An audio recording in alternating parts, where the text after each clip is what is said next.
Good morning students. आज आपण एक नवीन चॅप्टर स्टार्ट करणार आहोत. त्याचं नाव आहे स्ट्रक्चर ऑफ ॲटम. पण स्ट्रक्चर ऑफ ॲटम बघण्या अगोदर आपल्याला त्याच्यातलं काही बेसिक माहीत पाहिजे. म्हणजे ॲटम म्हणजे काय, इलेक्ट्रॉन्स काय असतं, प्रोटॉन्स काय असतं, न्यूट्रॉन्स काय असतं. तर आज आपण हे पहिले लेक्चर आहे बेसिक असणार आहे. उद्यापासून आपण structure of atoms chapter start करणार आहोत. तर बघा, पिरियॉडिक टेबलमध्ये 118 एलिमेंट्स आहे. किती एलिमेंट्स आहे?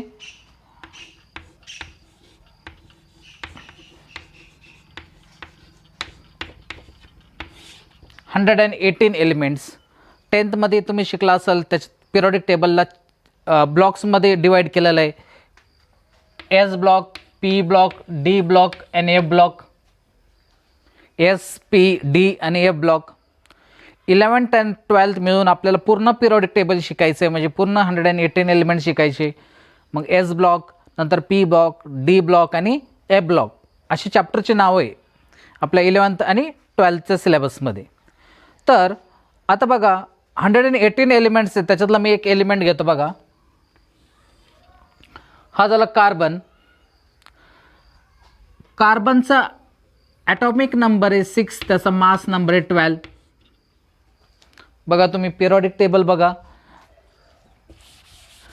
कार्बनचा atomic number 6, mass number 12. Okay, तर हा जो 6 आहे तो काय आहे त्याचा atomic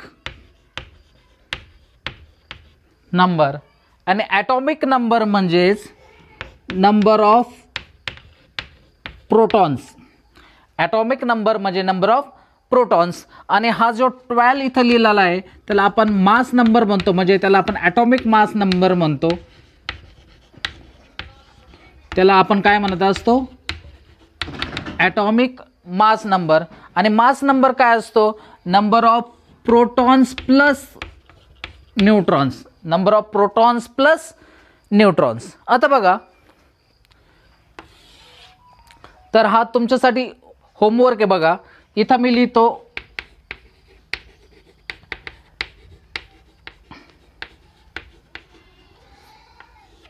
atomic number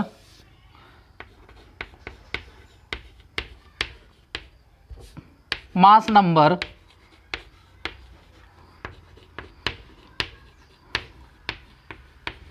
number of protons, number of neutrons,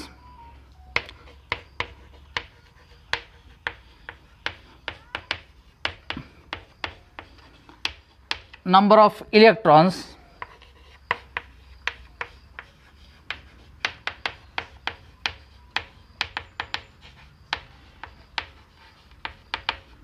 आणि शेवटी इलेक्ट्रॉनिक कॉन्फिगरेशन. तर बघा, ऑलरेडी आपल्याला माहिती आहे ॲटॉमिक नंबर किती आहे याचा 6. तर मी इथं 6 लिहितो. याचा मास नंबर किती आहे? मास नंबर किती आहे याचा 12. इथं नंबर ऑफ प्रोटॉन्स किती आहे? बघा, ॲटॉमिक नंबर म्हणजेच नंबर ऑफ प्रोटॉन्स. आणि इथं पुढे लिहितो बघा, protons are always equal to number of electrons. Protons are always equal to number of electrons. म्हणजे नंबर ऑफ प्रोटॉन्स किती झाले? 6. So number of electrons also 6. Protons are always equal to number of electrons. म्हणजे इथं proton 6 झाले, electrons पण किती झाले? 6. आणि वरती बघा, प्रोटॉन प्लस न्यूट्रॉन हा त्याचा काय मास नंबर आहे. प्रोटॉन प्लस न्यूट्रॉन हा काय त्याचा मास नंबर आहे. आणि ऑलरेडी आपल्याला माहिती आहे प्रोटॉन किती आहे? 6. म्हणजे या 12 मधून 6 मायनस केलं तर नंबर ऑफ न्यूट्रॉन्स येणार आहे. कारण हे ऑलरेडी आपल्याला माहिती आहे प्रोटॉन्स किती आहे? 6. म्हणजे मास number minus atomic number will always give you number of neutrons. म्हणजे याच्यात नंबर ऑफ न्यूट्रॉन्स किती आहे? हे पण 6 आहे. तर नंबर ऑफ न्यूट्रॉन्स पण किती आहे? 6 आहे. मी इथं लिहितो बघा, दिसतंय नंबर ऑफ न्यूट्रॉन्स पण 6 आहे. आता इथे इलेक्ट्रॉनिक कॉन्फिगरेशन कसं लिहायचं? तुम्ही 10th इलेक्ट्रॉनिक कॉन्फिगरेशन शिकलाय. आपण 11th 12th एकदम त्याच्यापेक्षा ॲडव्हान्स इलेक्ट्रॉनिक कॉन्फिगरेशन शिकणार आहोत. पण तरी मी तुम्हाला 10th जी तुम्ही इलेक्ट्रॉनिक कॉन्फिगरेशन शिकलात ते फक्त तुम्हाला आठवण करून देतो. बघा बघा, इथं दिसतंय हा जा न्यूक्लियस, एक ॲटमचा न्यूक्लियस. जसं सोलार सिस्टीम असते sun is in the centre आणि earth is revolving round the sun. बरोबर. सोलर सिस्टममध्ये काय असतं, अर्थ ही सेंटरमध्ये असतं आणि सन हा सेंटरमध्ये असतं आणि अर्थ काय करत असते, रिव्हॉल्व करत असते. तसं ॲटममध्ये सेंटरमध्ये काय असतं, न्यूक्लियस. आणि न्यूक्लियसमध्ये काय असतं, proton plus neutron. Proton plus neutron. Proton plus neutron कुठं असतं, सेंटरला. आणि वेगवेगळ्या शेल्समध्ये किंवा तुम्ही त्याला ऑर्बिट म्हणतात, अशा वेगवेगळ्या शेल्समध्ये जसं अर्थ रिव्हॉल्व होत असतात, इथं काय रिव्हॉल्व होतात, इलेक्ट्रॉन्स. मग बघा इथं इलेक्ट्रॉन्स किती आहे, 6. तर पहिल्या शेलची कॅपॅसिटी किती, तर कॅपॅसिटीसाठी आपल्याला एक फॉर्म्युला माहीत पाहिजे. बघा मी इथं लिहितो तो फॉर्म्युला.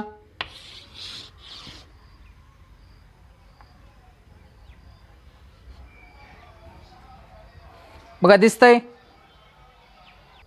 बघा इलेक्ट्रॉनसाठी फॉर्म्युला आहे 2n². इलेक्ट्रॉनिक कॉन्फिगरेशनसाठी फॉर्म्युला काय, 2n². n म्हणजे नंबर ऑफ ऑर्बिट. म्हणजे पहिले ऑर्बिट काय असतं, आपण 10th मध्ये शिकलो, KLM. आपण ऑर्बिटला असे नावं देतो. तर के शेलमधची कॅपॅसिटी किती बघा, इथं n म्हणजे ही पहिला शेल आहे ना, म्हणून n = 1 ठेवायचा.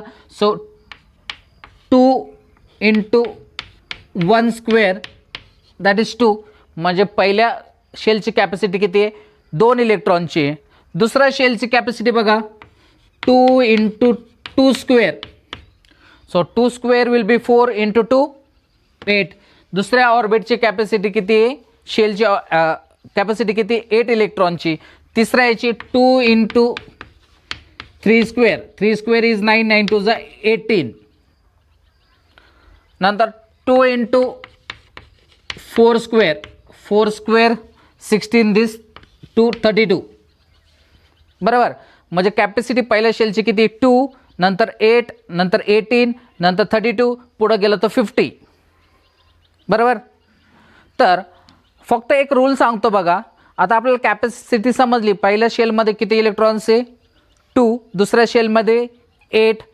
तिसऱ्या शेलमध्ये 18. चौथ्या शेलमध्ये 32. 2, 8, 18, 32. फक्त रूल असा आहे, you cannot put more than 8 electrons in last shell. Last शेलला आपण काय म्हणायचं, व्हॅलन्स शेल. लास्ट शेलला काय म्हणायचं आपण,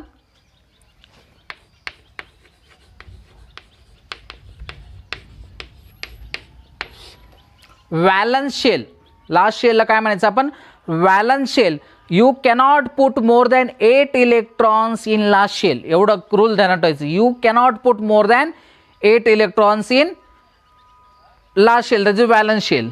आता इथं बघा नंबर ऑफ इलेक्ट्रॉन्स किती आहे, 6 आहे. पहिल्या शेलमध्ये किती इलेक्ट्रॉन्स टाकू शकतो आपण, 2. तर हा 1, हा 2. किती इलेक्ट्रॉन्स उरले, 4 इलेक्ट्रॉन्स उरले. दुसऱ्या शेलची कॅपॅसिटी किती आहे, 8. म्हणजे आपण इथं किती इलेक्ट्रॉन्स टाकू शकतो, फक्त 4. 1, 2, 3 आणि हा 4. म्हणजे इथं किती शेल्स आहे फक्त कार्बनसाठी, फक्त 2च शेल आहे. समजलं. मी आणखी काही एक्झाम्पल्स देतो बघा तुम्हाला.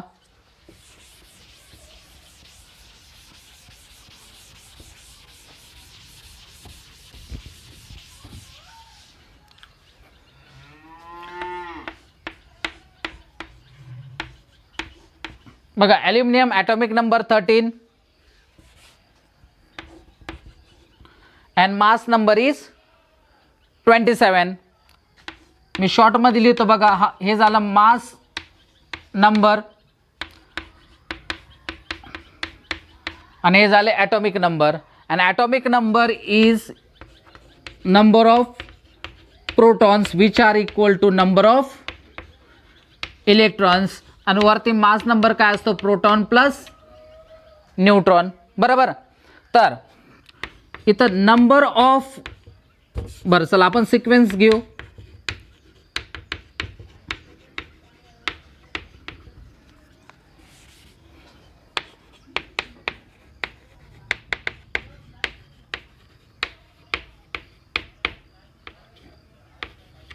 इथं ॲटॉमिक नंबर काय, 13. Mass number 27, number of protons, atomic number म्हणजेच नंबर ऑफ प्रोटॉन्स, म्हणजे नंबर ऑफ प्रोटॉन्स किती झाले इथं 13.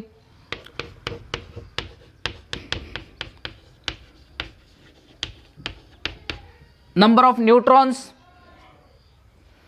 मी तुम्हाला सांगितलं मास नंबर मायनस ॲटॉमिक नंबर, कारण हा प्रोटॉन प्लस न्यूट्रॉन आहे आणि ऑलरेडी तुम्हाला माहिती आहे प्रोटॉन्स किती आहे 13, म्हणजे प्रोटॉन्स 13 आहे, म्हणजे राहिलेले काय असणार आहे न्यूट्रॉन्स, म्हणजे 27 मायनस 13 काय असणार आहे mass number, sorry mass number, इथं मास नंबर 27 आहे, इथं प्रोटॉन 13 आहे, म्हणजे न्यूट्रॉन किती असणार आहे काउंट करा.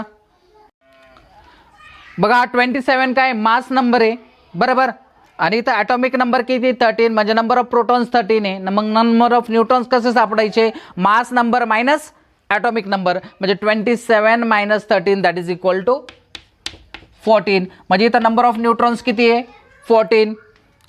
इथं नंबर ऑफ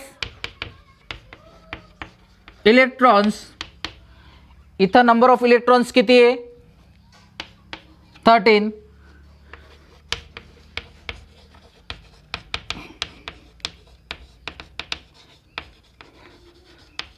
आणि शेवट इलेक्ट्रॉनिक कॉन्फिगरेशन. चला आपल्याला माहिती आहे कॅपॅसिटी 2, 8, 18, 32 ही कॅपॅसिटी बरोबर, 2, 8, 18, 32. तर इथं किती इलेक्ट्रॉन्स आहे आपल्याकडे 13. हा झाला न्यूक्लियस, न्यूक्लियसमध्ये काय असतो प्रोटॉन प्लस न्यूट्रॉन. हा झाला फर्स्ट शेल, फर्स्ट शेलची कॅपॅसिटी किती आहे 2 इलेक्ट्रॉन्स, आपल्याकडे किती इलेक्ट्रॉन्स आहेत 13. तर 2 इलेक्ट्रॉन मी पहिल्या शेलमध्ये टाकले. बघा दुसऱ्या शेलमध्ये आता 2 गेले म्हणजे 11 इलेक्ट्रॉन्स राहिले. दुसऱ्या शेलची कॅपॅसिटी किती आहे 8 इलेक्ट्रॉन्स, 1, 2, 3, 4, 5, 6, 7, 8 झाले 8 इलेक्ट्रॉन्स. किती झाले 8 + 2 10, राहिले 3 इलेक्ट्रॉन. बघा थर्ड शेलची कॅपॅसिटी किती 18 इलेक्ट्रॉन्स, पण आपल्याकडे 3च इलेक्ट्रॉन आहे म्हणून आपण याच्यात हे 3 इलेक्ट्रॉन टाकले. तर आपण याचं इलेक्ट्रॉनिक कॉन्फिगरेशन कसं लिहू शकतो 2,8,3, 2,8,3 समजलं. असं करून तुम्हाला पहिले 20 एलिमेंट्सचं एवढी इन्फॉर्मेशन लिहायची, फर्स्ट 20 एलिमेंट्स. ॲक्च्युली आपल्याला 118 एलिमेंट्सचे डिटेल स्टडी करायचं आहे, पण सुरुवातीला तुम्हाला फर्स्ट 30 एलिमेंट्स तुम्हाला माहीत पाहिजे. म्हणजे फर्स्ट 30 एलिमेंटचे ॲटॉमिक नंबर आणि फर्स्ट 30 एलिमेंटचे मास नंबर माहीत पाहिजे. पण हे असं पद्धतीने लिहायचं तुम्हाला फक्त फर्स्ट 20 एलिमेंट्स, कारण 21 to 13 हे ट्रान्झिशन मेटल्सचे डी ब्लॉकचे हे जे इन्फॉर्मेशन आहे atomic number, mass number, number of protons, number of neutrons, number of electrons, electronic configuration, हे फर्स्ट 20 एलिमेंटचं लिहायचं आहे. पण पहिल्या पेजवर तुम्हाला फर्स्ट 30 एलिमेंट्सचं त्याचं नाव, त्याचा ॲटॉमिक नंबर आणि त्याचा मास नंबर हे आपल्याला माहीत पाहिजे. Actually periodic table, complete periodic table आपल्याला 2 वर्षात कंप्लीट करायचं, आणि त्यासाठी काही ट्रिक्स पण असतात. आपण पिरियॉडिक टेबल पूर्ण लर्न करू शकतो. ते ट्रिक्स ज्यावेळेस आपण पी ब्लॉक, एस ब्लॉक शिकणार आहोत त्यावेळेस मी तुम्हाला ते ट्रिक्स सांगाल. पण सुरुवातीला काय करा, पहिले 30 एलिमेंट्स फर्स्ट पेजवर लिहून घ्या, त्याचे नावं, त्याचा सिम्बॉल, त्याचा ॲटॉमिक नंबर, त्याचा मास नंबर.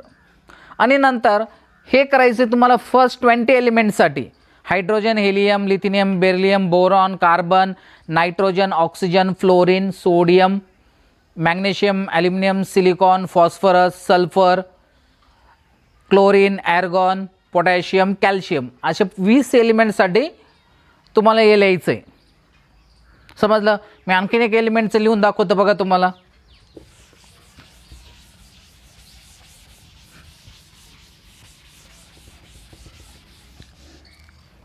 बघा 20th एलिमेंट घेतो कॅल्शियम.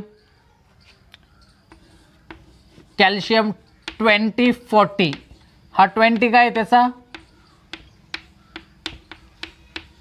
ॲटॉमिक नंबर, हा 40 काय त्याचा मास नंबर, 20 का atomic number and 40 का mass number. And atomic number means number of protons which are always equal to number of electrons. Protons are always equal to number of electrons. आणि mass number काय असतो? Proton plus neutron. तर कोणत्या sequence मध्ये लिहायचंय बघा. पहिलं तुम्हाला काय लिहायचंय? atomic number किती आहे? 20.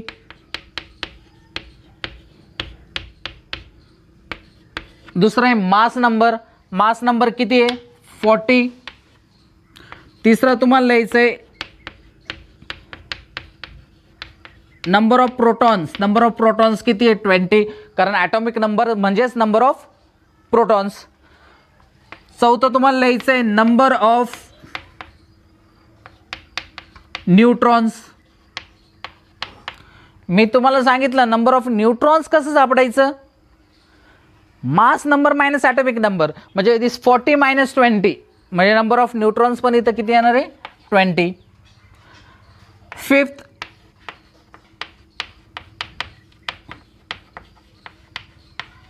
Number of electrons. Protons are always equal to electrons, म्हणजे नंबर ऑफ इलेक्ट्रॉन्स किती असणार आहे? 20. आणि शेवट लिहायचं आपल्याला इलेक्ट्रॉनिक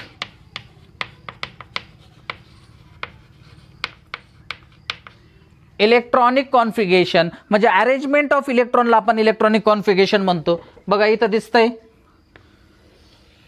इथं न्यूक्लियसमध्ये काय असतं? Proton plus neutron. इथं प्रोटॉन्स किती आहे? 20. न्यूट्रॉन्स किती? इथं 20. फर्स्ट शेल आपल्याकडे इलेक्ट्रॉन्स किती येतात आता? 20. आणि आपली कॅपॅसिटी काय? 2, 8, 18, 32. बरोबर, 2, 8, 18, 32. तर पहिले 2 इलेक्ट्रॉन्स मी इथं टाकले बघा. दुसऱ्या शेलची कॅपॅसिटी किती? 8 इलेक्ट्रॉन्स. 1, 2, 3, 4, 5, 6, 7, 8 टाकले. 8 इलेक्ट्रॉन्स किती झाले? Total 10 electrons. आपल्याकडे किती आहे? 20 इलेक्ट्रॉन्स, म्हणजे अजून 10 बाकी आहे. तर बघा हा झाला थर्ड शेल. आता किती इलेक्ट्रॉन्स बाकी आहे? 10 इलेक्ट्रॉन्स. आणि तिसऱ्या शेलची कॅपॅसिटी किती आहे? 18 इलेक्ट्रॉन्स. पण मी इथं 10 इलेक्ट्रॉन्स टाकू शकत नाही. जरी कॅपॅसिटी 18 असेल तरी मी इथं 10 इलेक्ट्रॉन्स टाकू शकत नाही. का?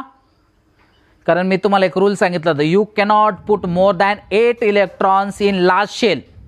कारण मी इथं 10 इलेक्ट्रॉन्स टाकले तर इलेक्ट्रॉन संपणार आहे, म्हणजे हाच तुमचा काय होणार आहे? Last shell. लास्ट शेललाच आपण काय म्हणतो? Valence shell. पण रूल असा आहे, तुम्ही 8 पेक्षा जास्त इलेक्ट्रॉन शेवटच्या शेलमध्ये टाकू शकत नाही.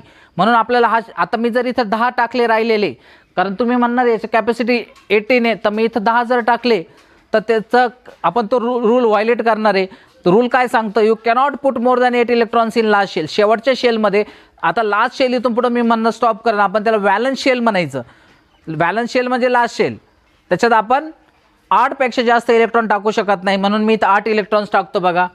1, 2, 3, 4, 5, 6, 7 आणि 8. आता किती इलेक्ट्रॉन्स राहिले? 2 इलेक्ट्रॉन्स. मग मी ते 2 इलेक्ट्रॉन्स, 1 आणि हा झाला 2, हे 2 इलेक्ट्रॉन्स त्याच्या लास्ट शेलमध्ये टाकतो. म्हणजे याचं इलेक्ट्रॉनिक कॉन्फिगरेशन काय होणार? 2, 8, 8, 2. 2, 8, 8, 2. समजलं? तर असं किती एलिमेंट्ससाठी करायचं आहे तुम्हाला? First 20 elements. अशी डायग्राम काढली नाही तरी चालेल, फक्त ही सिक्वेन्स फॉलो करायची. म्हणजे तुम्हाला इलेक्ट्रॉन कॉन्फिगरेशन जे बघा, हे जे इलेक्ट्रॉनिक कॉन्फिगरेशन मी तुम्हाला शिकवतोय हे 10th मधलं इलेक्ट्रॉनिक कॉन्फिगरेशन आहे. 11th मध्ये आपल्याला एकदम डिटेलमध्ये 1s2 2s2 असं इलेक्ट्रॉनिक कॉन्फिगरेशन बघायचं आहे. पण ते चॅप्टर स्टार्ट झाल्यानंतर आपण तिथं ते बघू. समजलं? ओके.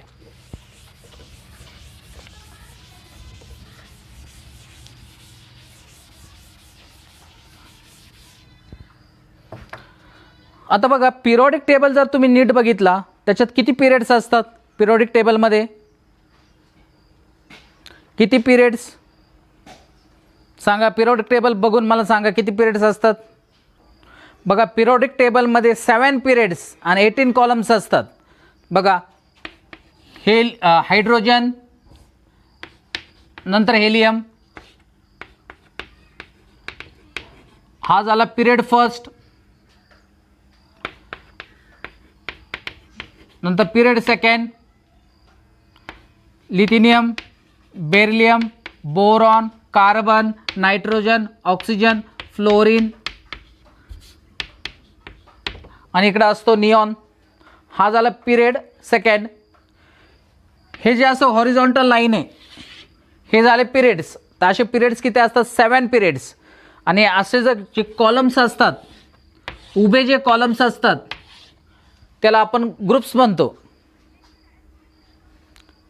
उभे जे कॉलम्स असतात त्याला आपण ग्रुप्स म्हणतो. किती ग्रुप्स आहे? 18 ग्रुप्स. तुम्हाला माहित असेल ग्रुप फर्स्ट. ग्रुप फर्स्टचे कोणकोणते एलिमेंट्स आहे? Hydrogen, lithium, sodium, potassium.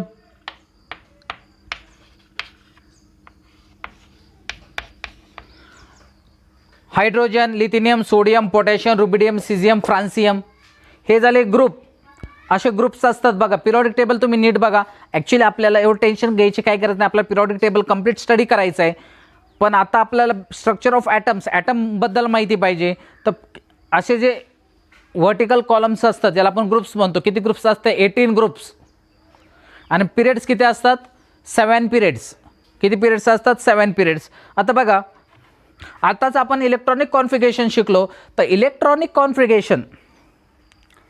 Electronic कॉन्फिगरेशनवरून आपण बरीच काही इन्फॉर्मेशन काढू शकतो. ते कसे काढायचे बघा.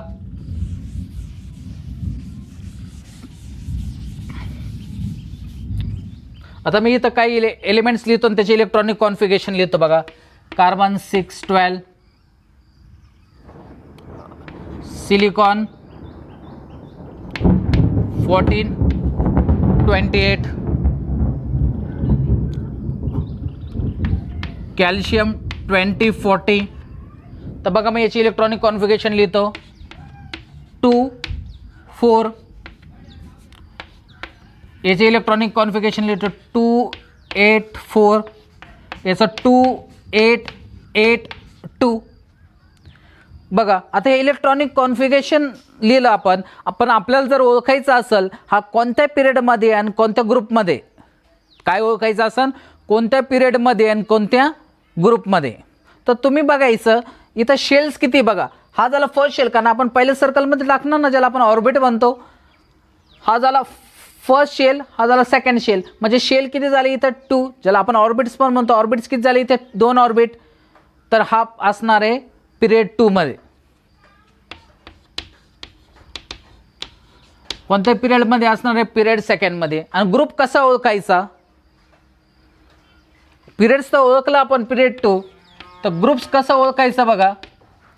जर त्याच्या शेवटच्या शेलमध्ये 1 इलेक्ट्रॉन असेल, शेवटच्या शेलमध्ये 1 इलेक्ट्रॉन असेल तर तो असतो ग्रुप 1 मध्ये. 2 इलेक्ट्रॉन असतील तर ग्रुप 2 मध्ये. आणि 3 इलेक्ट्रॉन जर असतील तर ग्रुप 13. परत सांगतो, एक इलेक्ट्रॉन त्याच्या लास्ट शेलमध्ये असेल व्हॅलन्स शेलमध्ये तर त्याला आपण ग्रुप 1 म्हणतो. 2 इलेक्ट्रॉन लास्ट शेलमध्ये असेल तर त्याला ग्रुप 2 म्हणतो. पण 3 पासून ग्रुप 13, 4 ग्रुप 14, 4 असेल तर 14, 5 असेल तर 15, 6 असेल तर 16, 7 असेल तर 17 आणि 8 असेल तर group 18, that is noble gas. तर बघा इथं शेवटच्या शेलमध्ये इलेक्ट्रॉन्स किती आहे? 4 आहे. म्हणजे हा ग्रुप 14 मधला असेल. तर मला सांगा हा 1 2 3 शेल्स आहे. म्हणजे इथं पिरियड किती झालं? थर्ड. किती इलेक्ट्रॉन्स आहे लास्ट शेलमध्ये? 4 इलेक्ट्रॉन्स. म्हणजे ग्रुप्स किती झाले? ग्रुप 14. बघा जर तुम्ही पिरियड थर्ड आणि ग्रुप 14 मधला एलिमेंट जर सापडायचा प्रयत्न केला तर तो सिलिकॉन असणार आहे. तर इथं बघा पिरियड 1 2 3 4, फोर्थ पिरियड. आणि ग्रुप किती इलेक्ट्रॉन्स लास्ट शेलमध्ये? 2 इलेक्ट्रॉन. आणि मी म्हटलंय 1 किंवा 2 इलेक्ट्रॉन लास्ट शेलमध्ये असेल तर तो ग्रुप 1 आणि ग्रुप 2चा एलिमेंट आहे. तर इथं किती एलिमेंट्स आहे बघ, किती इलेक्ट्रॉन्स आहे? 2 इलेक्ट्रॉन्स लास्ट शेलमध्ये. तर हा ग्रुप 2चा एलिमेंट आहे. फक्त 3 पासून लक्षात यायचं 13, 4, 14. बघा मी आणखीन काही एक्झाम्पल्स घेतो.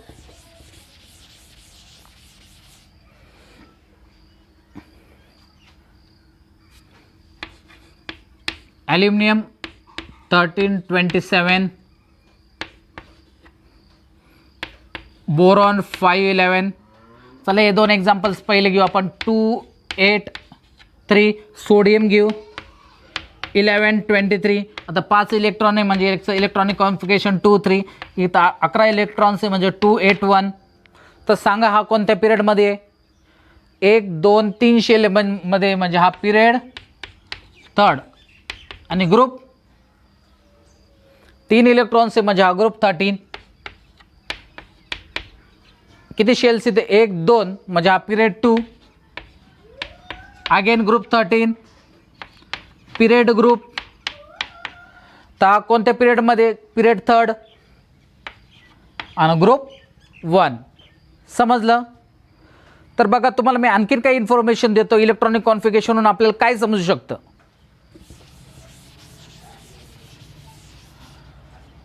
बघा, इफ 1 2 3 1 किंवा 2 किंवा 3 इलेक्ट्रॉन लास्ट शेलमध्ये असतील तर ते असतात मेटल्स. 1 2 किंवा 3 एलिमेंट्स जर लास्ट शेलमध्ये असेल तर ते असतात मेटल्स. आणि 4 5 6 आणि 7 असतील तर ते असतात नॉन मेटल्स. आणि 8 इलेक्ट्रॉन लास्ट शेलमध्ये असतात तर ते असतात नोबल गॅस. 1 2 3 इलेक्ट्रॉन्स लास्ट शेलमध्ये असतील तर ते असतात मेटल्स. 4 5 6 7 असतील तर ते असतात नॉन मेटल्स. आणि 8 असेल तर ते असतात नोबल गॅस. इथे एक्सेप्शन निश्चितच असणार आहे. एक्सेप्शन काय असणार आहे? काही मेटलॉइड्स असणार आहे. मेटलॉइड्स म्हणजे काय? जे मेटल अँड नॉन मेटल या दोघांची प्रॉपर्टी दाखवतात ते मेटलॉइड्स असतात. पण पहिल्या 20 एलिमेंट्समध्ये मी तुम्हाला सांगतो कोणकोणते एक्सेप्शन आहे. तुम्हाला हे पहिलं 20 एलिमेंटचं लिहायचं आहे. तर बघा आता इथं मी काही एक्झाम्पल्स देतो. सोडियम 1123, सोडियम 1123 याचं इलेक्ट्रॉनिक कॉन्फिगरेशन किती? 281. किती इलेक्ट्रॉन्स आहे लास्ट शेलमध्ये? 1 इलेक्ट्रॉन आहे. मग मी सांगितलं 1 2 3 जर असेल तर मेटल म्हणजे हा काय झाला? हा काय झाला? मेटल. क्लोरीन बघा 1735.5 17 आहे म्हणजे इथं काय झालं? 287. किती इलेक्ट्रॉन्स शेवटच्या शेलमध्ये? 7 इलेक्ट्रॉन्स. 4 5 6 7 असेल तर ते असणार आहे नॉन मेटल्स. आणि मी आता इथं घेतो बघा निऑन 10 20 2 आणि 8. किती इलेक्ट्रॉन्स लास्ट शेलमध्ये? 8 इलेक्ट्रॉन्स म्हणजे हा काय असणार आहे? Noble gas. तर पहिलं 20 एलिमेंट पिरियोडिक टेबलचे पहिले 20 एलिमेंट्स आहेत. तुम्ही atomic number, mass number, number of protons, number of neutrons, number of electrons, electronic configuration लिहिणार आहे ना. तिथंच लिहा का तो मेटल आहे का नॉन मेटल आहे. फक्त इथं 2 एक्सेप्शन आहे. कोणते? इथं 2 एक्सेप्शन तुम्हाला सांगतो बघा. पहिल्या 20 एलिमेंट्सबद्दल बोलतोय मी. पहिल्या 20 एलिमेंट्समध्ये 2 एक्सेप्शन आहे. कोणते इथे 2 एक्सेप्शन? एक आहे बोरॉन आणि एक आहे सिलिकॉन. तर बोरॉन किती? 511, सिलिकॉन 1428. तर 2 3 2 8 4. 3 इलेक्ट्रॉन्स लास्ट शेलमध्ये म्हणजे हा काय पाहिजे? 3 इलेक्ट्रॉन्स लास्ट शेलमध्ये म्हणजे हा काय पाहिजे? मेटल. 4 इलेक्ट्रॉन लास्ट शेलमध्ये म्हणजे हा काय पाहिजे? Non metal. पण हा मेटल नसून काय आहे? हा मेटलॉइड आहे. हा काय आहे? मेटलॉइड. आणि हा पण काय आहे? मेटलॉइड. मेटलॉइड म्हणजे काय? हा मेटल आणि नॉन मेटल दोन्हीच्या प्रॉपर्टी दाखवतं. म्हणजे पहिल्या 20 एलिमेंट्समध्ये 2 एक्सेप्शन. कोण येते 2 एक्सेप्शन? बोरॉन. बोरॉन हा मेटलॉइड आहे आणि सिलिकॉन पण हा मेटलॉइड्स आहे. हे जर एलिमेंट सोडून बाकी जे 18 एलिमेंट्स आहेत त्याच्यातून तुम्ही इझिली आता लिहू शकतात कोणते मेटल्स आहे कोणते नॉन मेटल्स आहे आणि कोणते नोबल गॅस आहे. कशाने ओळखायचं? 1 2 3 electrons in last shell metals, 4 5 6 7 non metals and 8 metalloids. तर हा होमवर्क मला निश्चितच तुम्ही पाठवा आणि पहिले 30 एलिमेंट्स तुम्हाला त्याचे ॲटॉमिक नंबर आणि मास नंबर हे तोंडपाठ झाले पाहिजे. म्हणजे आता विचारलं म्हणजे काय करतात मुलं, एक काही ट्रिक्स असतात त्याच्यानुसार आपण ते एलिमेंट्स लक्षात ठेवतो. पण ऐन समजा पोटॅशियम विचारलं, सोडियम विचारलं किंवा निऑन विचारलं, मग ते पहिल्यापासून ते सिक्वेन्स म्हणत चालतात. तसं नाही करायचं आपल्याला. समजा असं विचारलं आपल्याला पोटॅशियमचा ॲटॉमिक नंबर किती, मग तुम्ही म्हणायचं 19 mass number 39, silicon mass number atomic number 14 mass number 28, नंतर ॲर्गॉन 18 40 असं सांगता आलं पाहिजे. समजलं? तर निश्चितच आपण उद्या स्ट्रक्चर ऑफ ॲटम्स म्हणजे इलेक्ट्रॉन्स कुठून आले, प्रोटॉन्स कुठून आले, न्यूट्रॉन्स कुठून आले, त्यांचा शोध कसा घेतला, कोणत्या सायंटिस्टनं त्याचा शोध घेतला, काय काय त्याच्या मागं थेअरी होत्या. तुम्ही डाल्टन्स थेअरी 10th शिकला असेल तर या सगळ्या थेअरी आपल्याला स्टार्टिंगला हा थेरॉटिकल चॅप्टर असेल. पण इथून 2 ते 3 क्वेश्चन्स बघा, एक क्वेश्चन असतो 4 मार्कला, इथून 2 ते 3 क्वेश्चन निश्चितच कॉम्पिटेटिव्ह एक्झामला विचारले जातात. म्हणून हा चॅप्टर जरा लेंदी आहे, पण हा चॅप्टर व्यवस्थित बघायचं तुम्ही. सुरुवातीला जे बेसिक मी तुम्हाला शिकवलं ते तुम्ही मला लिहून पाठवा. याच्यात काही अडचण असेल तर मला नक्की कळवा. थँक्यू.